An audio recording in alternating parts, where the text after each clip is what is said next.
everyone! So this is video number 1 on my series about clothing photography, tutorial and tips on certain techniques for better photos. So today we're going to talk about the flat lay. But first, if you're new to this channel, my name is Karen with the Thrifty Flamingo.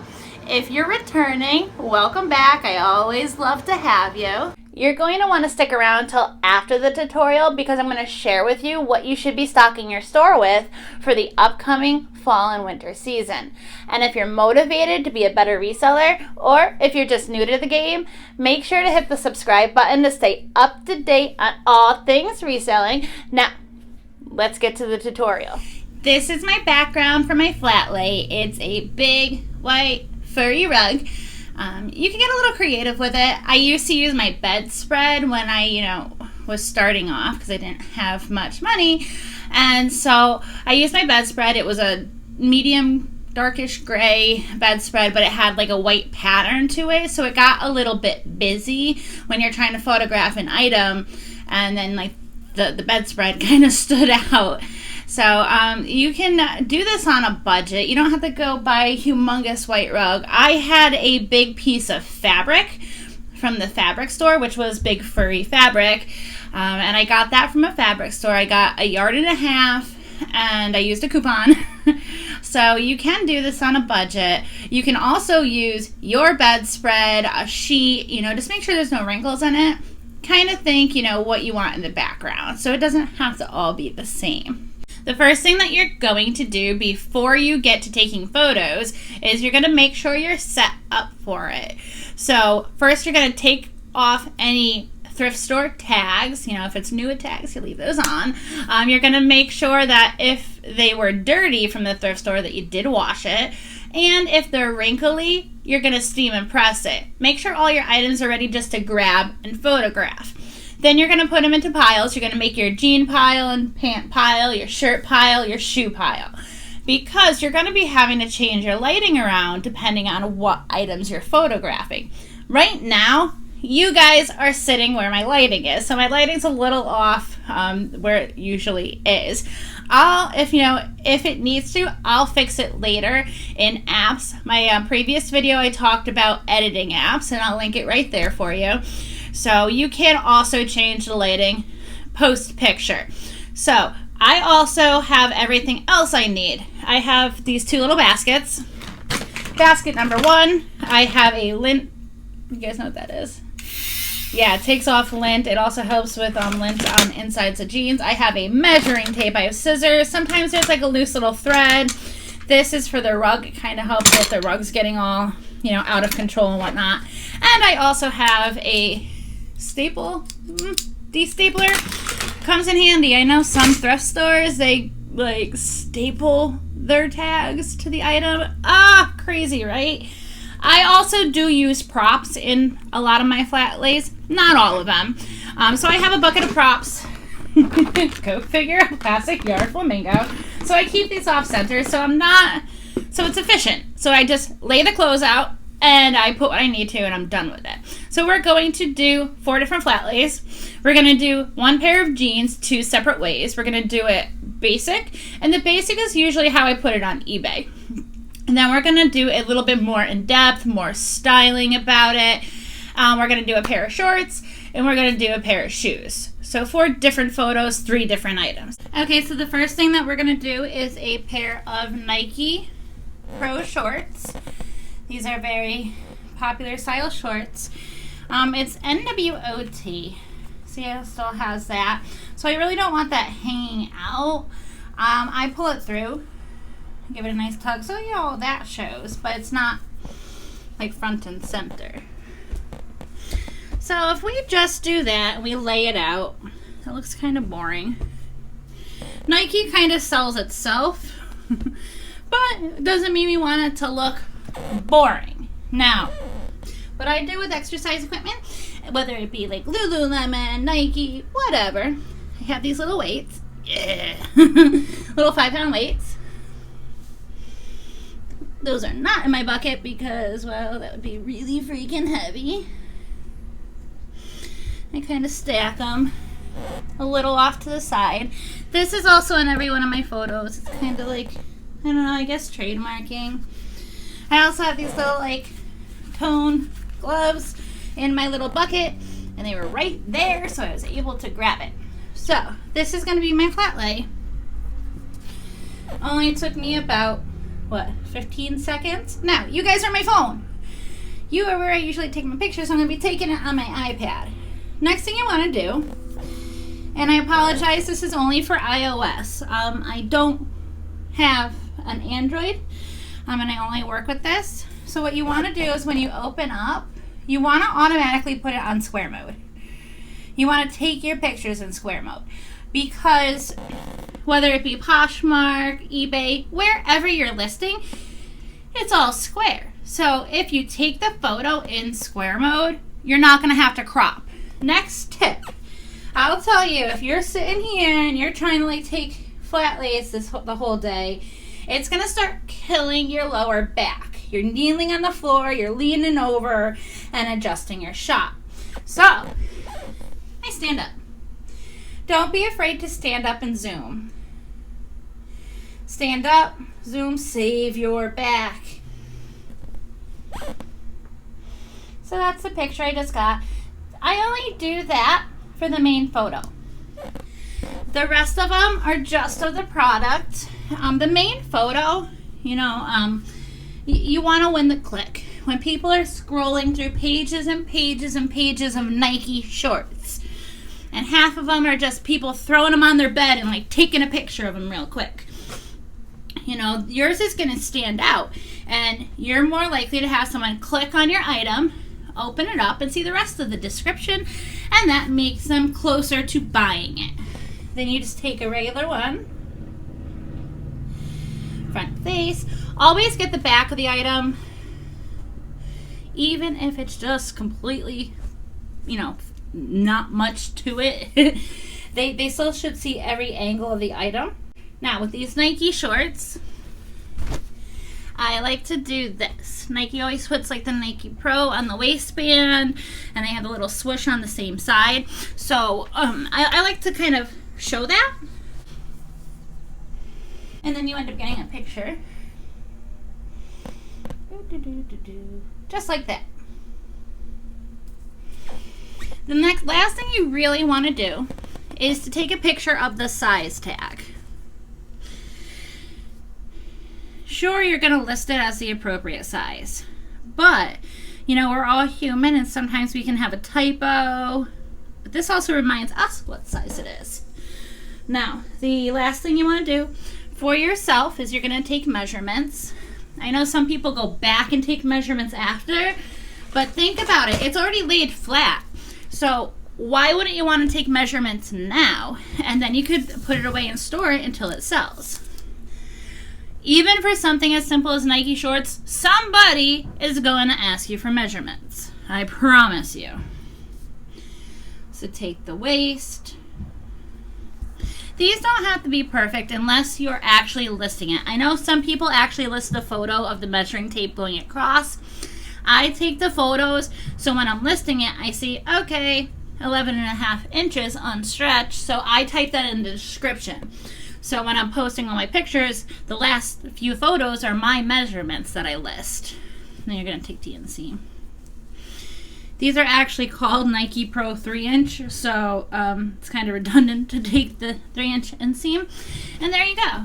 The other thing that I have on my bucket of goods is a hair clip, because when I'm doing flat lays, and I'm always like leaning over, my hair kind of goes everywhere. So if you got longer hair, a hair clip, scrunchie, can never go wrong with that. Alright, so now we're going to do denim. We're going to take 2 different shots of this one pair of jeans. We're going to take a more simple shot, one that is nice, clear, can be put on eBay, Poshmark, wherever, and then we're going to take a little bit more of a creative one. So for jeans, you know, I already made sure they were unwrinkled and I steamed them. I want to make sure they're flat. Flat lay. One problem with working with a white rug is it kind of gets everywhere.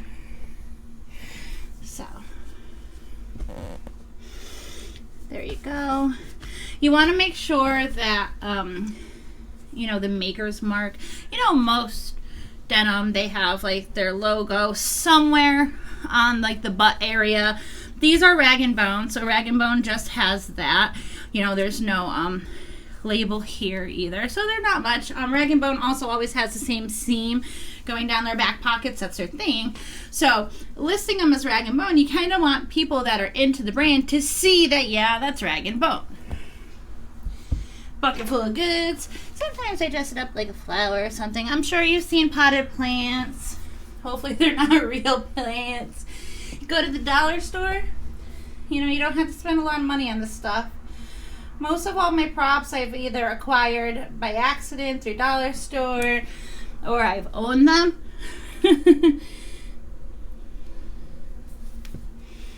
So I'm probably going to lighten that through the apps post-production, so I'll do that afterwards.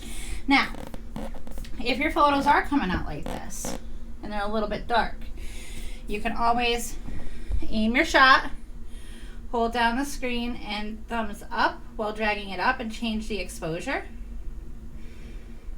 and then take your picture. Now I kind of overexposed it. See how that's a lot lighter?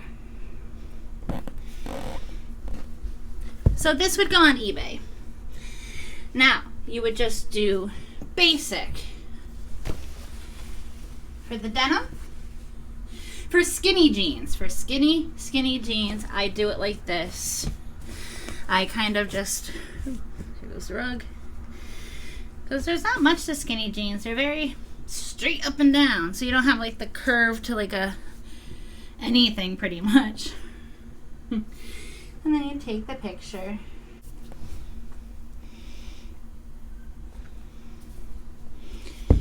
Do the same thing for the back.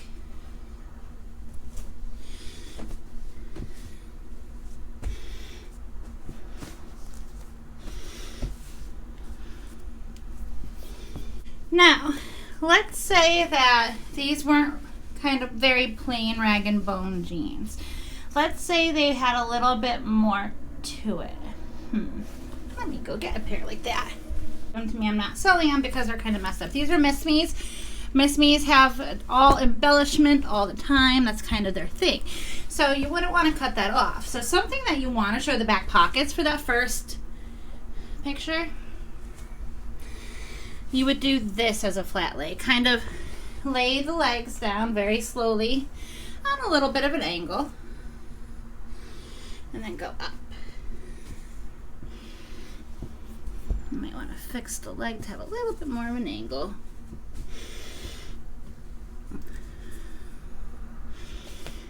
Then they can see the entire, you know, back, all the embellishments, the maker's mark, all that fun stuff. So for an embellished pair of jeans, that would be your basic flat lay. Obviously, I did that quick. Back to the Rag & Bones. So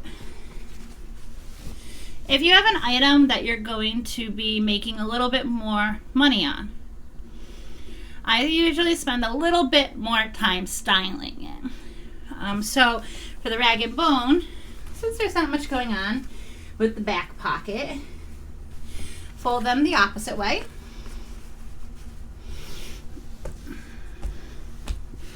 And kind of like that. Make sure that's all flattened out. Now, they also have their inside tag where it says Rag & Bone, so that's good that that's visible too. And then I kind of do like a little bit of a fold. Sometimes I'll cuff it, especially like a straight leg jean or a skinny jean. They're easy to cuff. You don't want to be cuffing boot cut or like flare jeans or anything like that. So I kind of make it look a little messy, but on purpose. So it almost looks like I just dropped the jeans like that and they landed like that. Little do people know that I actually styled it like that. Now sometimes I'll add other items of clothing. And I'll kind of go off to the center. Remember, not all of this is going to be in this shot, so you could get a little messy with it towards the exterior.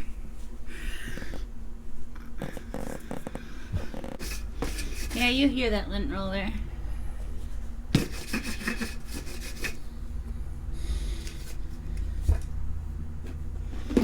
Bucket full of goodies.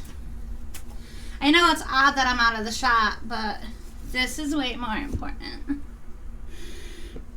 Alright, so that's what I would do, something similar. You know, I change it up all the time. I don't like them looking all the same. Get creative with it. You know, you're going to take some that look horrible, and then you're going to be really proud one shot that you take and you're like, that's really good. You know, rag and bone jeans, I could probably get a good $40 for that, so I'm going to spend an extra couple of minutes on it. Time is money, and these are going to make me, that's right, more money. So I'm standing up for this one so I can frame my shop in square mode.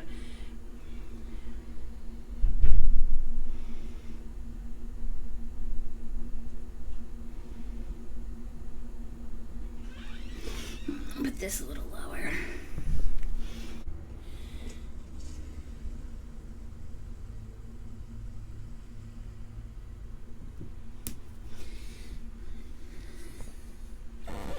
So when I'm cross-listing on multiple sites, and you know, that one would go on Poshmark, the other one would go on eBay, but the other basic pictures, the ones, you know, like this and like front ways, those are all going to be in both of the listings. Now, if you have room for it, you can also do a, you know, just completely flat, full length picture. And then you can do that. The last thing you want to do, and be sure to include this in all your listings for any kind of pant or denim, is the size tag on the inside. Now, sometimes these get flipped up. You know what I'm talking about. They get all like that. In the prep process, steam it. These steam down in like seconds. If you don't have a steamer, that's something you should invest in.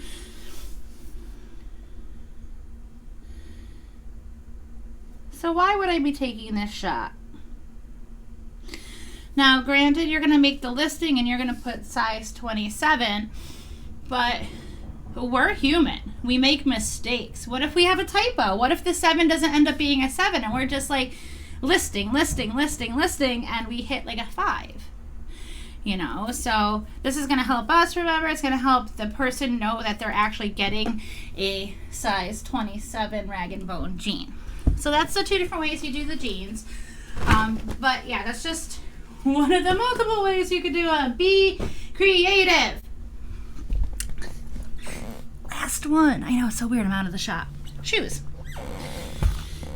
Alright, so these are new with tags, Salmon Libby's. Now, the problem with these are they're on this like bungee cord. These aren't worth a lot of money. They're kind of Sam Edelman's lower line of shoes. They're still really cute, and I got them for really cheap. So you don't want them not being new at tags. So when they're on this bungee cord,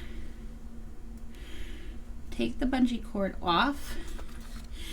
Save that, because you're going to just reattach it later. So you can sell it new at tags. But guess what? It looks stupid photographed when it's bungee cord together. Don't lose the tag. If you can't get the little knot off, just cut it, but leave enough bungee cord for you to work with.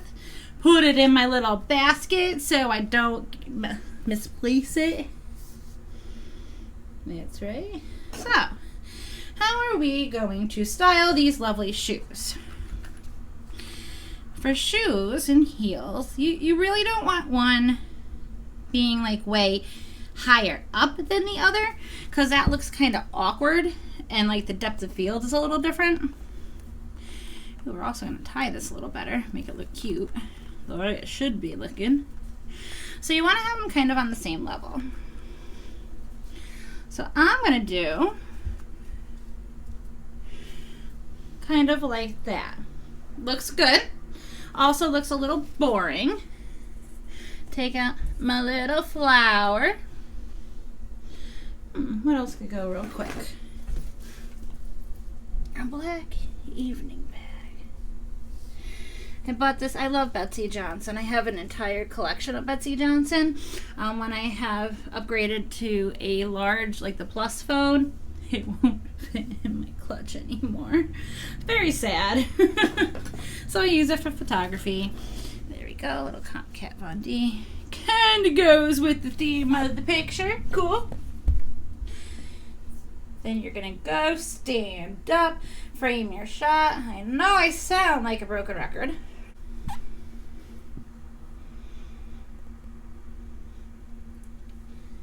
Not bad.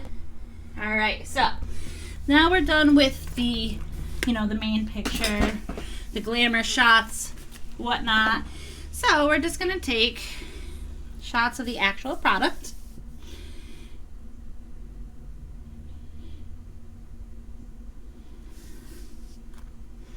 You always want to show them the bottom. It's kind of difficult while you're trying to balance an iPad, I'll tell you that much. Now sometimes they have size on the bottom.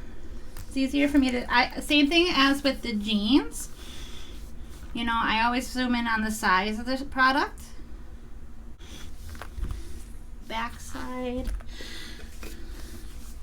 For rug woes.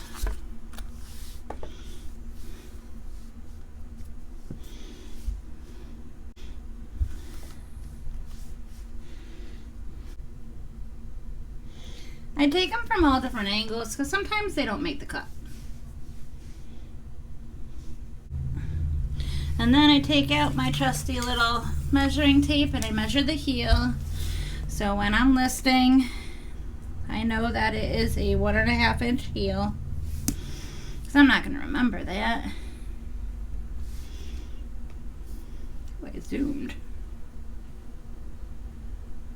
So I put my thumb on the 1/2 inch. Cool.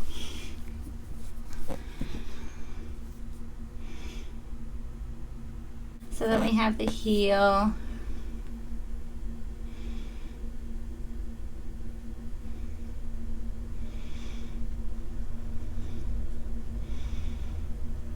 Cool.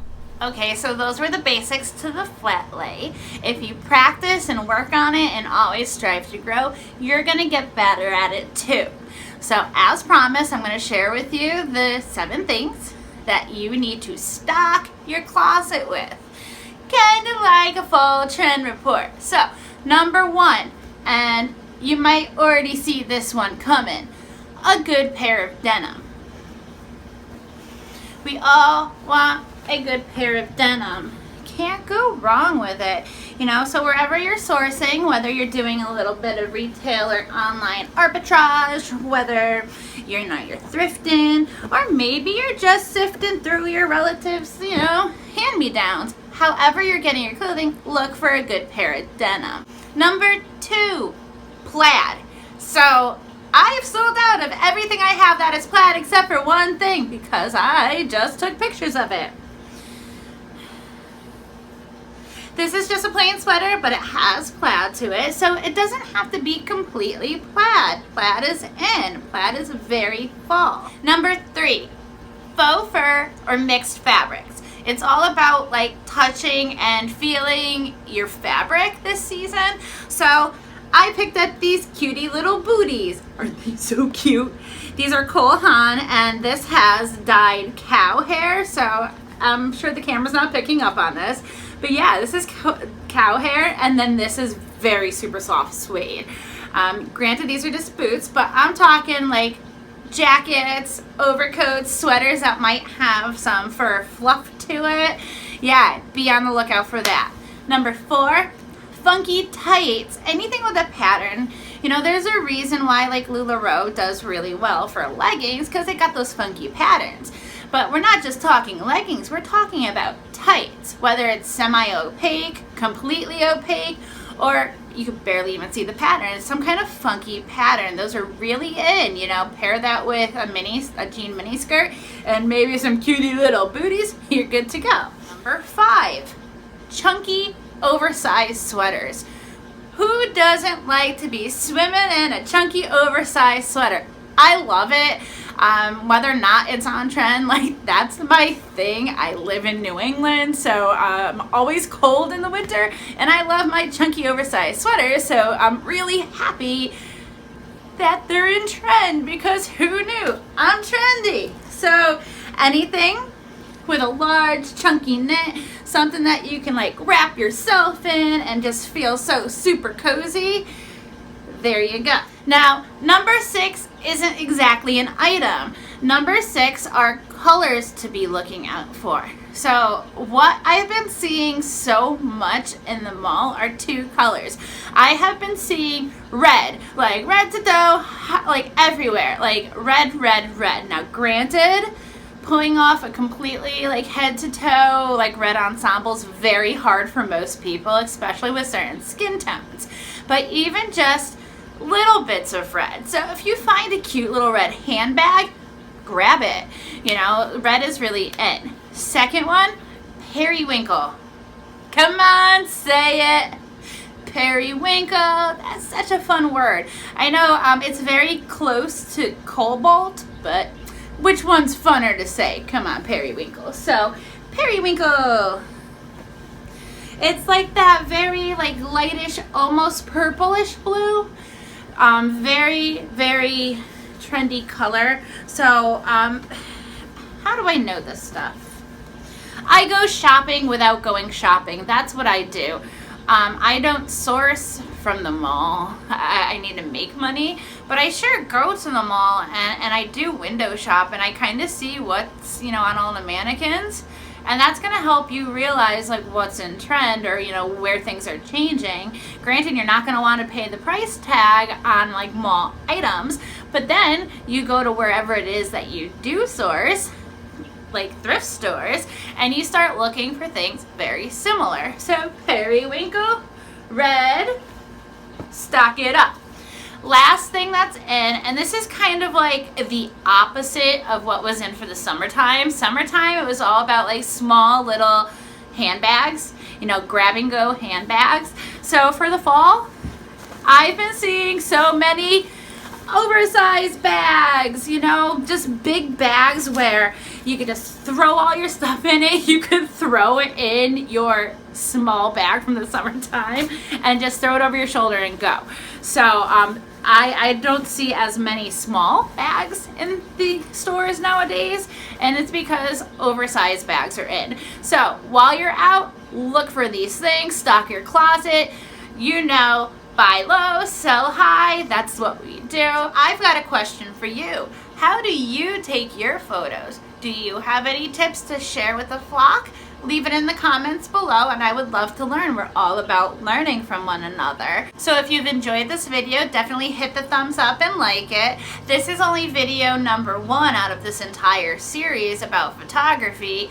So the next video I'm going to be doing is about taking photos on a mannequin or a dress form. So definitely also hit the bell notification so you're notified when the next video comes. I'm going to talk to you guys later. Now get to practicing your flat lays and go make money.